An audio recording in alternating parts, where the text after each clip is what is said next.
The first Artifact of the Week video made its debut on Friday, July 3rd, 2020. So this week we're celebrating our third anniversary with a special look back at the 5 most watched Artifact of the Week videos. Before we jump into this list, let's take a brief look back at our first Artifact of the Week video with Daisy Allen, the former curator here at the National Scouting Museum, as she tells us how artifacts are used to tell stories.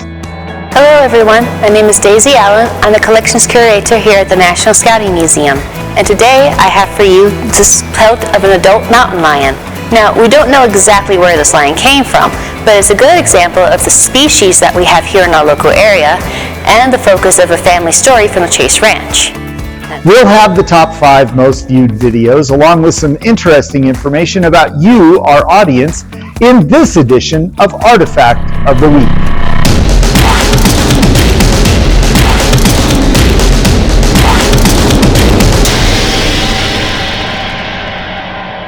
Starting our list of the top 5 videos from the history of Artifact of the Week is an August 2021 video hosted by one of our volunteer docents, Nettie Francis of Far East Council, as she tells us about the history of women's scouter uniforms. Michigan and Ohio viewers were the highest concentration of the more than 2,400 viewers to watch this video. Women have always supported Scouting, but they never served in official leadership capacities until the BSA launched the Cubbing program in 1930 to solve the younger boy problem. With the Cubbing program came a new leader, the Den Mother, who in the early days assisted the Den Chief, an older Boy Scout, in leading the den. Our fourth video, with almost 2,500 viewers, is a quick survey behind the origins of the wood badge beads that debuted in September of 2021. Viewers from Georgia and South Carolina led viewership for this video. As the 1919 course was about to start, recognition for the residential portion of the course had not been determined. Baden-Powell had recommended and even drafted up some illustrations of what could possibly be used. For his recognition ideas, BP recalled a necklace of wooden beads that he had acquired in South Africa in 1887 during a campaign against the Zulus. The necklace was over 3 meters long and made from beads of yellow acacia wood. Number 3 on our list of the top 5 Artifact of the Week videos is an August 2021 video on crushed pennies hosted by Marielle Paces Carter while she was with the museum as a seasonal museum specialist.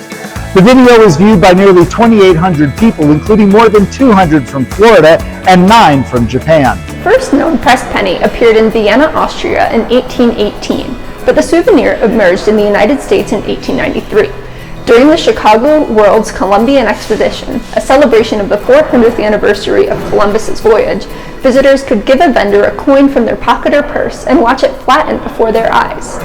The penny lands in between 2 metal rollers, one of which has an engraved image. By turning the crank, the rollers grind together and flatten the coin, turning the circle into an oval with a new picture.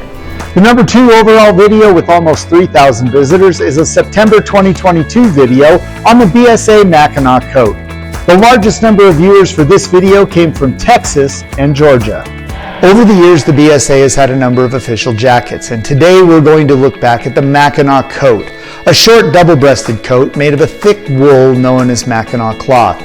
Now, Mackinaw cloth, as I mentioned, is a heavy and dense water-repellent woolen material, and initially Mackinaw cloth came in blue, red, and in a tartan pattern known as buffalo plaid. Mackinaw cloth was originally used to make blankets, and Mackinaw blankets are referenced by Josiah Gregg in his 1844 book, Commerce of the Prairies, about trade on the Santa Fe Trail. He notes that Mackinaw blankets were contraband, subject to confiscation by customs officers, but they could be concealed and smuggled in between the double layers of canvas that formed the roof of the covered cargo wagons. Our number 1 watched video with more than 3,400 viewers is an October 2021 interview with Nelson Block about the 1907 camp at Brown Sea Island.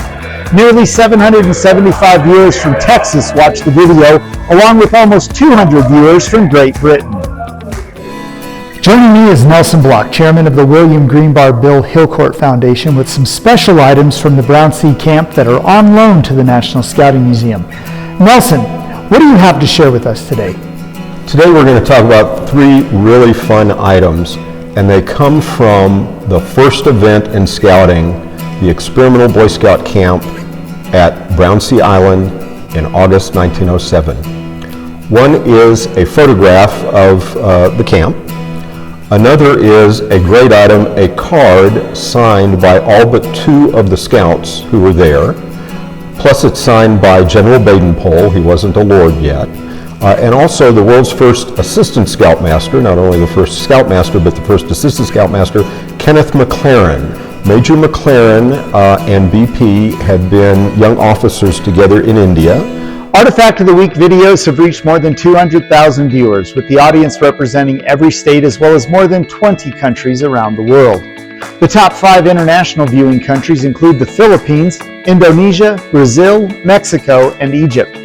Viewers in the Dallas-Fort Worth Metroplex account for 1% of our viewers, followed by the New York City, San Antonio, Albuquerque, Houston, and Los Angeles.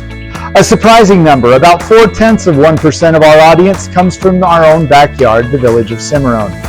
Our audience is divided as 66% identifying as men and 33% identifying as women.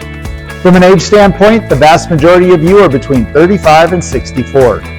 Over the next few weeks, we'll have more videos showcasing artifacts from the Via Filmonte, Philmont Scout Ranch, New Mexico, and the Santa Fe Trail.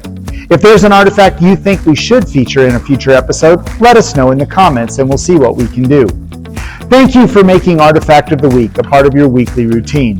We appreciate your support and look forward to sharing more in the future. Well, that's all the time we have for this week.